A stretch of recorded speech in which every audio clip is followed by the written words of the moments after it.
let me see. All right, boom. Let me pull this up. Mute this. Pull up YouTube. And mute this.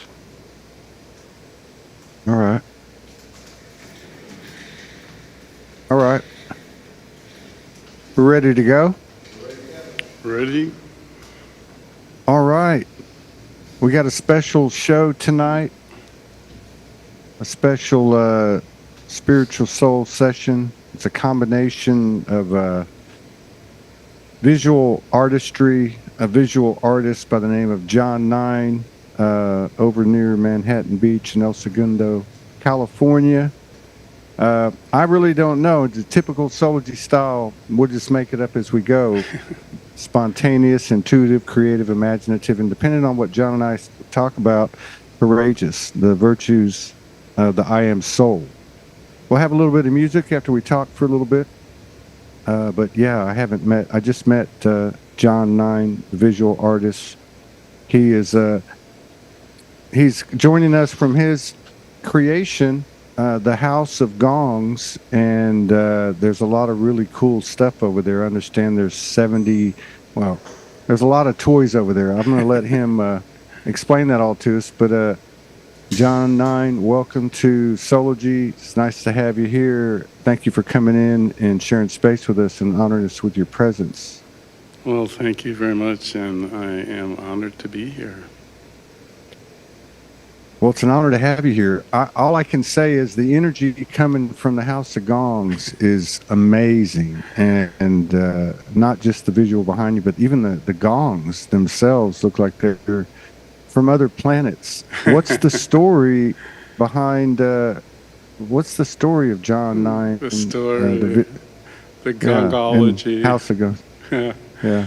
Well, it started 4 or 5 years ago. I was traveling. I was staying in a hotel, and one of the services they offered was a gong wash, and they had an in-house gong master.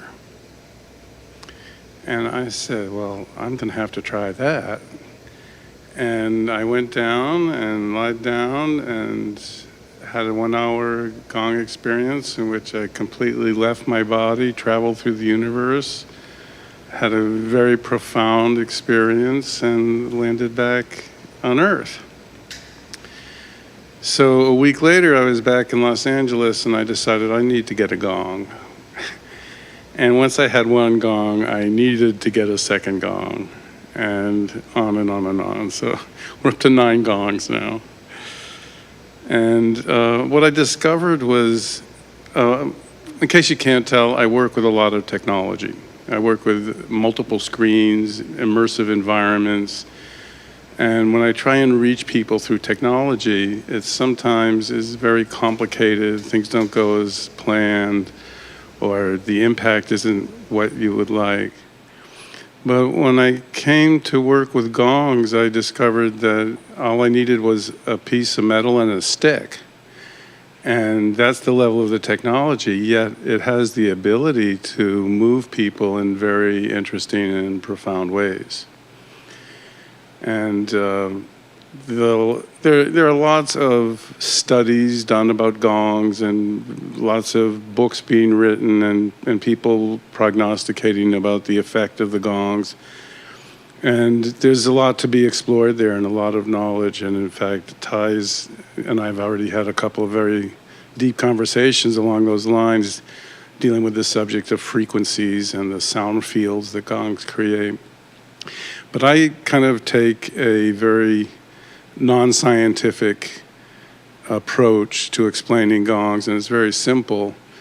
Up until the pandemic hit, I was having a weekly gong event where I would get 20 people or so together, and everyone was in a lounge chair, and I would simply play the gongs for an hour.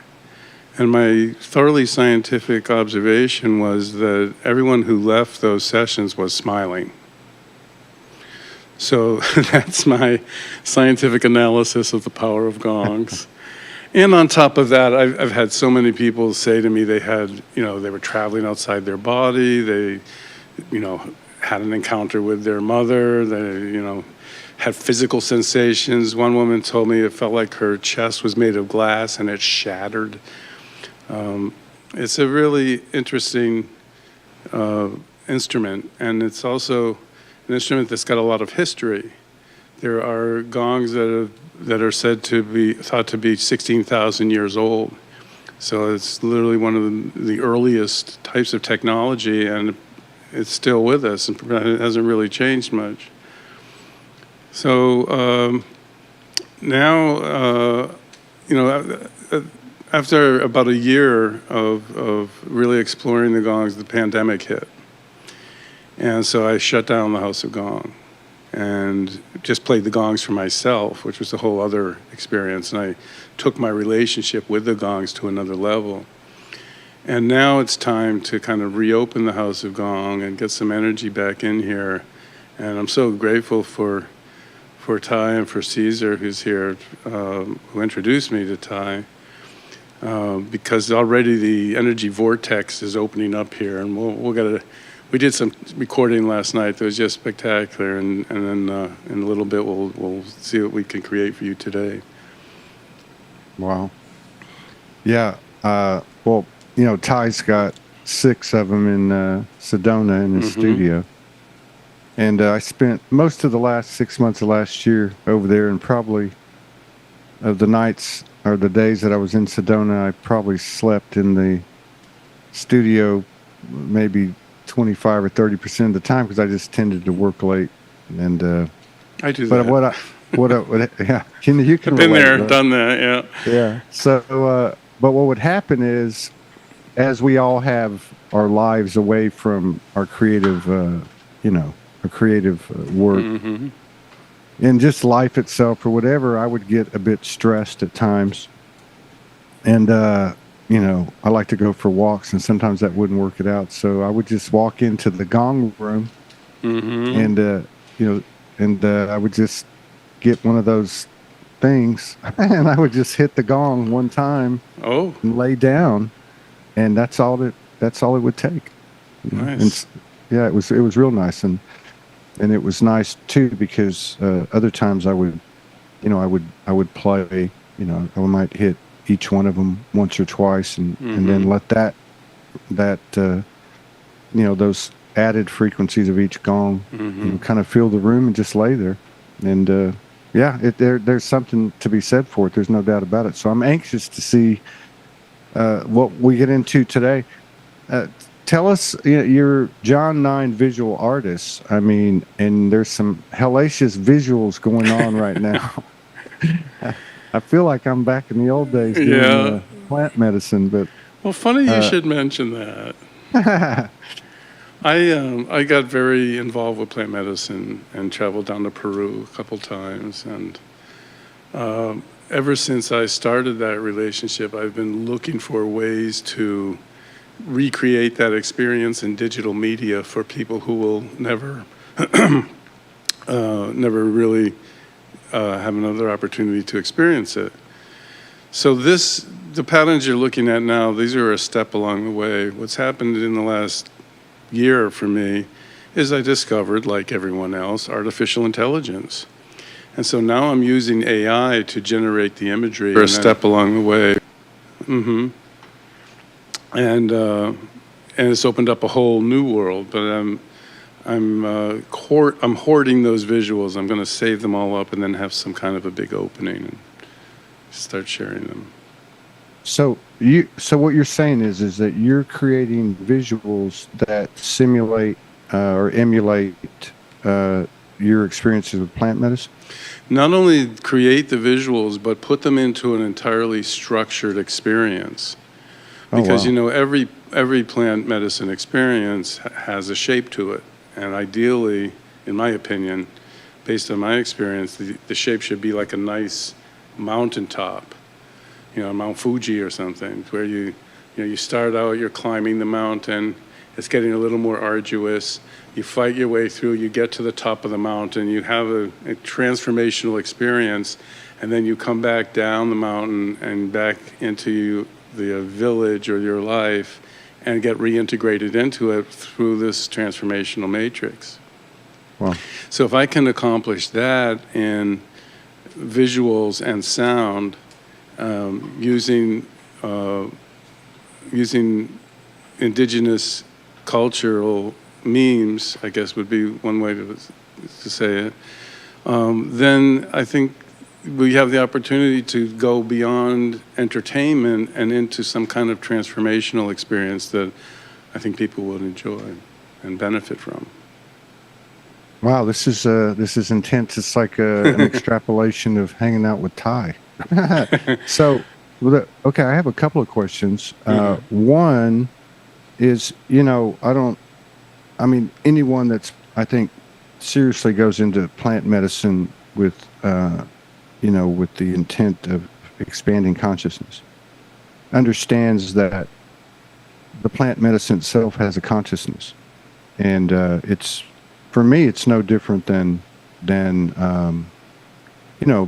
engaging other types of energies that may, let's just say, may have a non-physical properties, or even other human beings, or even music. But I was wondering, like with these graphics that you've got going on, this incredible imagery. To me, it feels like it has its own consciousness. It's really two questions in one. When you work with tech, when you work with AI, do you feel like that you're merging with it, engaging with it, communicating with it, and do you feel like that these images carry their own consciousness? Well, first of all, I absolutely agree with you about the idea and the feeling and the experience of plant consciousness. I've had conversations with that consciousness. I've been issued orders by that consciousness. I was told at one point to stop working with the plant medicine and stay up north and manifest, and that's what I've done. So for people who haven't experienced, the idea of a plant having consciousness probably seems strange, but when you do encounter it, it's very natural. When I'm making these kinds of imagery, what I do is concentrate on the process and not the result. So I don't start out with an exact idea of what I'm going to do. I start out with all the pieces, and I start putting the pieces together, and I try and just let things form. And I also have a series of media servers that allow me to work in real time. So I don't have to go and render pieces and put them in an edit and do any of that stuff. I can just instantaneously change all the variables and all the parameters until I like it, and then I can record that. So it's a whole different creative process from what's normally done in production, where you start with a storyboard and then you do a shoot and then you do an edit and then you do post. Oh, I like that. I like that a lot. I can relate to that.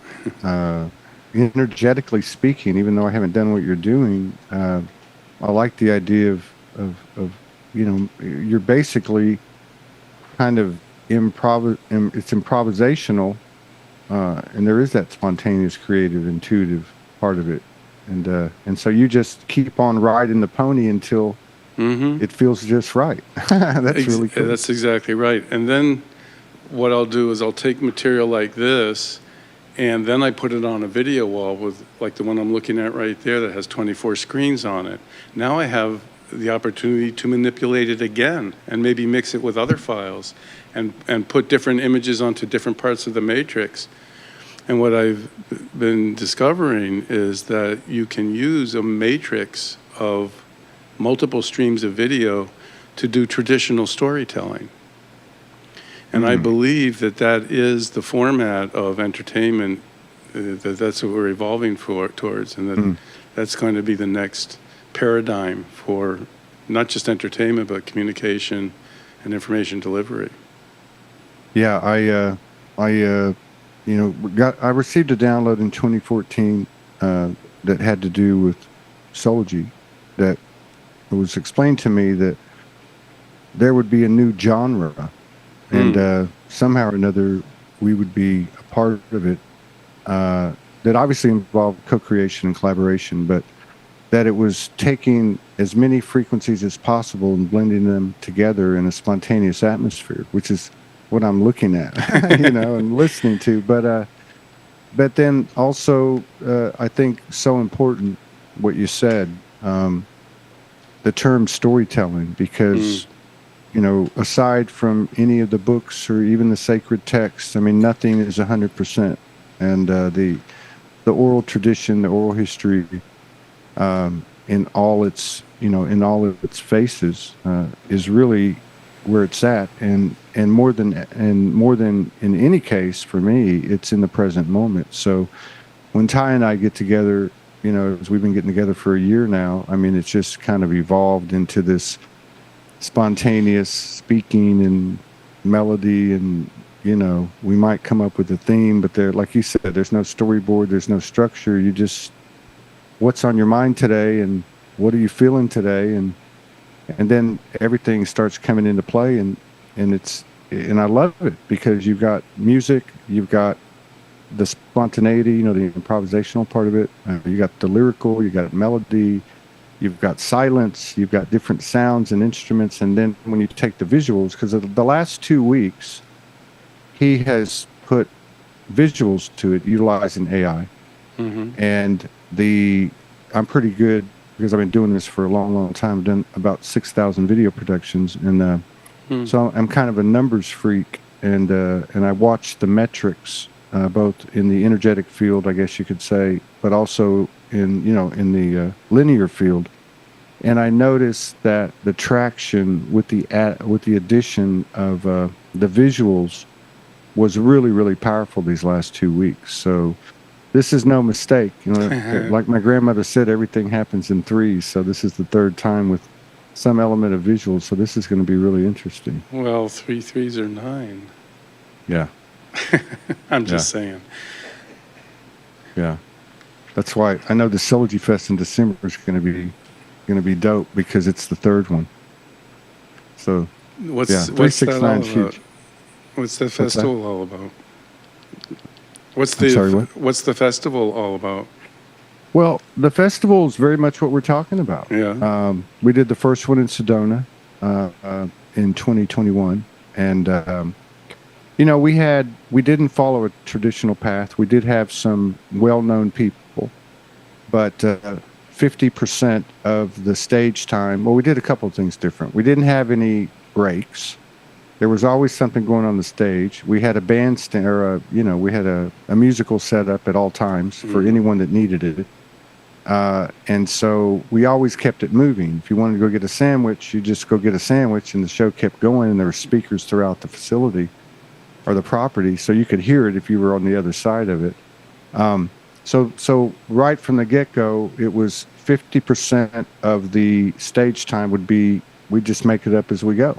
Mm. And who wants to come up and give a testimony or share some light language, or read a poem or recite a poem, or sing or rap or whatever they want to do.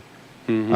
And then the second one was quite an energetic event, and it was more of a community based thing.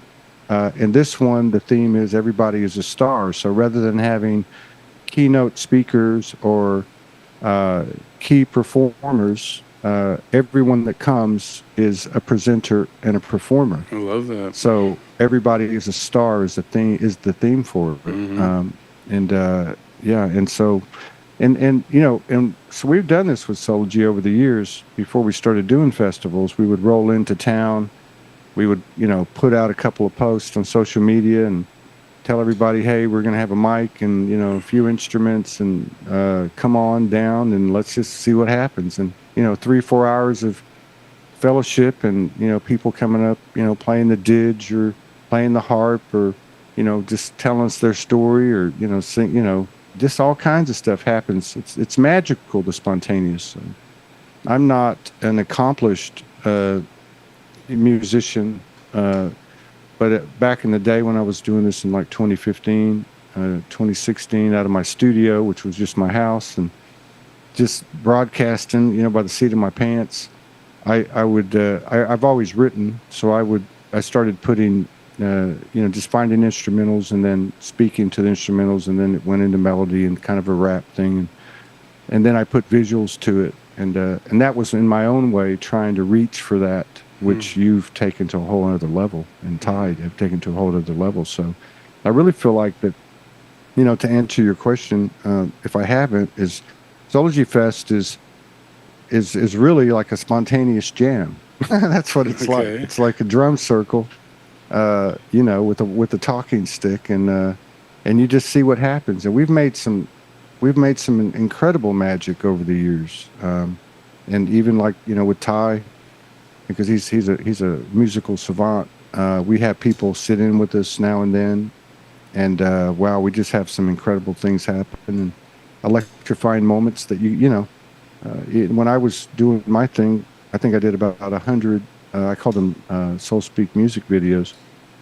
I think if I did 195 were one take. And that doesn't mean that they were great, but you can't replace Right. that first time. So there's just something magical in a spontaneous atmosphere where the third energy really shows itself. Yes. You mentioned earlier in one of your remarks, you were talking about silence. Hmm. And it reminded me that the fundamental change in my relationship to the gongs was that early on I was playing the noise. And after I spent 2 years by myself, I learned how to play the silence. And by setting up the gong and then subtracting the sound. And it turns it into a whole different experience. Wow. Yeah, you see this big giant gong behind me? You can't even see the whole thing. Which one? That big disc right there. Yeah, that one. Yeah, that's huge. Is that what is that, like 6 feet tall? 7. It's a Wow. 7-foot diameter gong. It's a temple gong from Thailand. Do you have to get like a crane to move it around? As a matter of fact, yes, we shut off traffic. We had this massive crane lifting it up off the Holy. flatbed. It's just, the whole thing with the gongs has just been this experience of the universe delivering all of this to me with, clear invitation to do something with it. So Wow. now this gong right behind me that looks like some kind of halo, that one's got 9 semicircles on them. We call those nipples. And that gong is based on the number 9. Wow. The fellow that designed it is the acknowledged grand master of all gong masters, Don Conryu, his name is. And as soon as I saw that design online, I had to get that gong, of course. And there's a wonderful gentleman up in Lincoln, Nebraska, who, if I can do a shameless pitch, he's got an outfit called Gongs Unlimited, and that's where you can find all the gongs your heart desires. And he was, in fact, Andrew is the proprietor. He's the one that found the giant gong for me and helped me wrestle it into my studio. And, That's amazing. Yeah, there's a whole gong subculture. I mean, there's tons of people that do gongs on Instagram and social media. And it's an interesting community. Some people are very into the sort of health and wellness side of it. Other people are more into the mystical, plant medicine side of things. But it's a wonderful energy to be around, because as you experienced with your just playing 1 or 2 beats on the gong, you'll see when I play with Ty, I have an exact opposite style. I play continuously in a roll. Yeah. And then I vary the amount of pressure, I vary the location on the gong, I vary which mallets I'm using, but I'm never stopping. And at first I noticed that other people didn't play that way. And, people would ask me, well, how do you learn how do you learn to play the gongs? And the answer is very simple. The gongs tell you. They train you. You just listen and be open. And I got a very clear message that my job was to play the gongs however I was moved to play them. There's no more right or wrong way than there is a right or wrong way to make a painting. You can't say, this is how you make paintings. So, anyone who starts working with gongs can take the relationship as deep as they like. And I happen to have large gongs. I like the sound of them. That one's 7 feet. This one's 48 inches.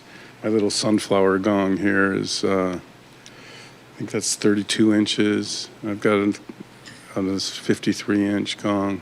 And each one's got its own personality and its own tonalities and its own way of vibrating. Wow. That's amazing. And I guess, like, going back to the plant medicine having a consciousness, that I guess when you think about it, I mean, everything is that sound, and that's even like the original consciousness, the sounds. Well, I recently saw a clip online, and someone had somehow listened to a black hole and had taken the energy emanating from a black hole and turned it into audio. And to me, it sounded exactly like a gong. It's amazing. I have a collaborator in New Zealand, and he records plants, the music of the plants, and it's freaking amazing. He has a whole video series. And then I'm also thinking about, I lived in Kauai for a little less than a year back in 2019, and there was this group of people that would gather, I believe it was every Sunday, and they had this giant room, and they had they must have had 12, 15 gongs on like rollers, and they would just, well, they call it a sound bath. Yeah. But it was interesting. But I'm anxious to see. Yeah, I've never seen these gongs with the nipples on them. Oh. And I can feel, like, to me they look galactic. They don't even look like they're from this planet. Well, Don, who designed the 9 gong, has a lot of interesting ideas about that and why he designed it that way. Perhaps a subject for another day. I think we're going to have to come out to L.A. Come on out. See what we can get into. We'll gong you up. Yeah, that's beautiful.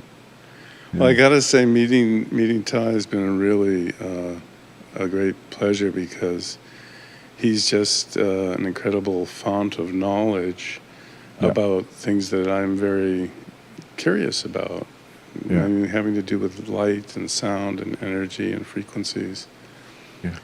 And as I said, I'm no scientist, but I do like to dig into things that I'm engaged with. And the nature of gong experience, the way that it doesn't create a tone, it creates a field of sound, is something I think a lot about and explore. I'm just anxious to see what we're going to get into today, what you're going to get into. Well, say the word. Now, I just want to ask you about the visuals. Yeah. Obviously people are familiar with the term green screen. I mean, I've got one behind me. Yeah. But he sent me a couple of pictures when he got over there, and the screen behind you is black. I mean, are these screens or this type of innovation something that you came to yourself? This is a screen. This is an LED screen, but it's not. There you can kind of see how it's. God. Yeah, it's about 18 feet by 9 feet. It's from Sony, and they call this a crystal LED screen because of the high quality of the engineering and the amazing pictures that it makes. I guess you can't get those at Walmart. No, but you can get them. Not on my budget. Well, maybe get you a projector. That's nice. But That's amazing. yeah, so this is the type of technology that's now being used in Hollywood for what we're now calling virtual production.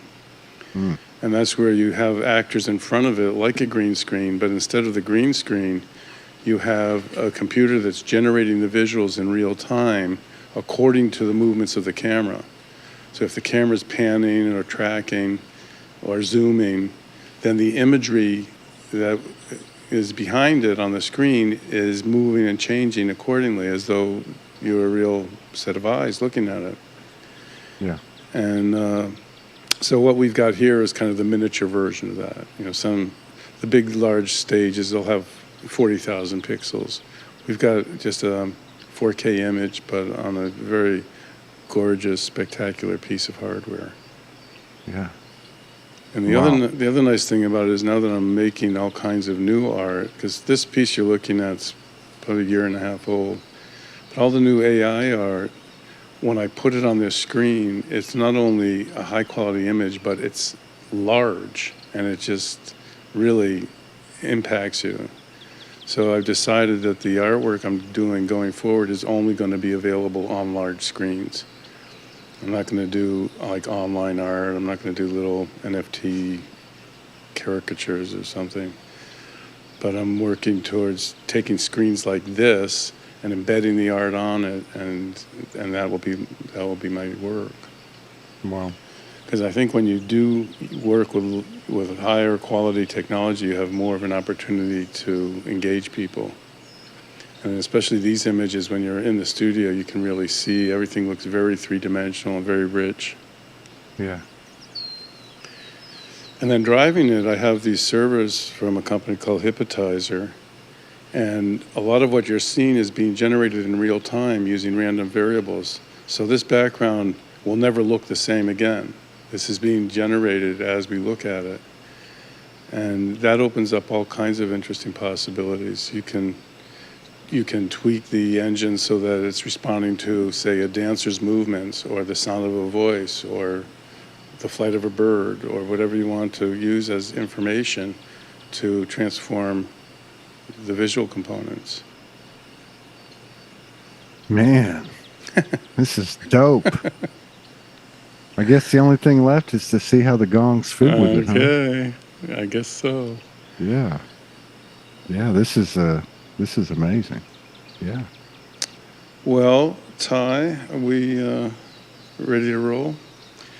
Okay, how will I know when to stop? Because I could go for a couple hours, no problem. Yeah, you'll know what you did last night. Okay. But if I'm going to take myself off the screen.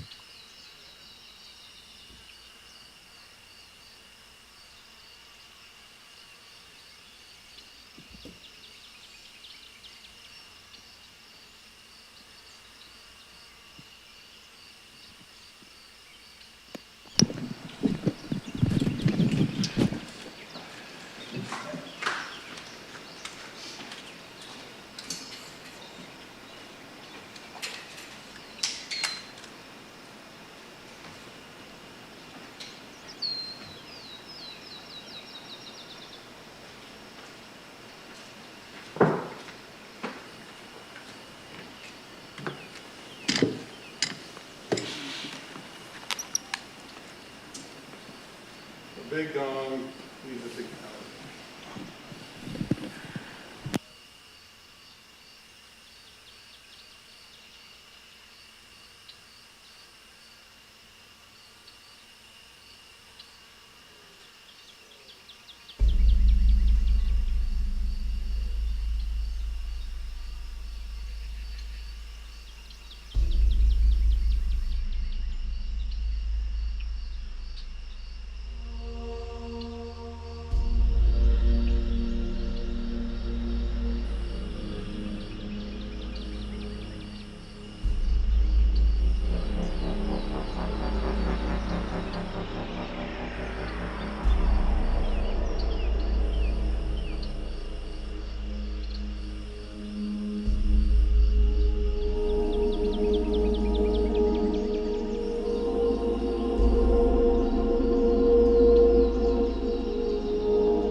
back nice and slowly here.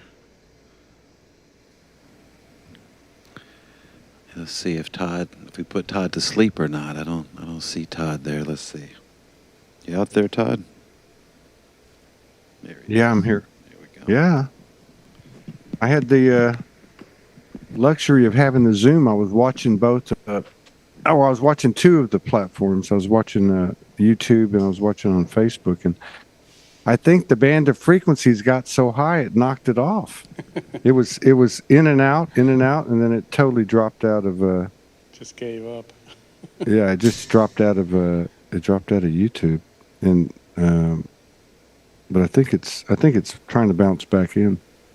Anyway, it there's no question. I mean, I've seen this happen on so many shows where the energy is just so powerful, and I think that's what happened because when we were doing the conversation, there was no issue at all. Well, streaming. Looks like it. Yeah, it looks like it's picked back up on Facebook. Yeah, it's picked back up. Yeah, that's wild. That's wild. Gongs are notoriously difficult to record or transmit. Yeah. And, when you're on any of these streaming services, you're dealing with compression, and it's a challenge. So that's what it is. Yeah. Yeah, that's definitely something that's just, you got to be there. Exactly. Yeah. I get over. So, I mean, it's like the gong sound itself. It's a lasting impression on the streaming because it's still acting up, and I know it's not your signal, so it's got to be the frequencies. I mean, they're just still bouncing around in there. There's no question. Amazing, God, what an amazing treat. Well, it's amazing to be here and have the opportunity to share it with you. Yeah, this is we'll definitely have to get out to LA, and we got a lot of people in our community out there, which is Solargy is an interesting thing. It's really the same thing we were talking about earlier about the music and just the spontaneous. There's no doctrine, there's no dogma. It's just an energy. It's just people showing up and sharing themselves. That's really all it is.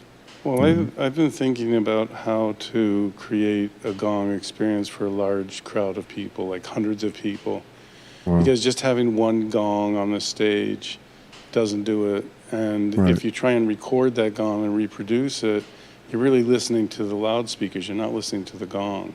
And it's just not going to be the same. So what I'm imagining is a whole series of gongs surrounding the audience that are all controlled with a MIDI-controlled robotic gong arm. That's wild. Yeah, but it would work. It'd be great. Yeah, I could imagine one like in one of those. The first Solargy Fest we had, the guy had one of those geomantic domes. The ones. You know what I'm talking about?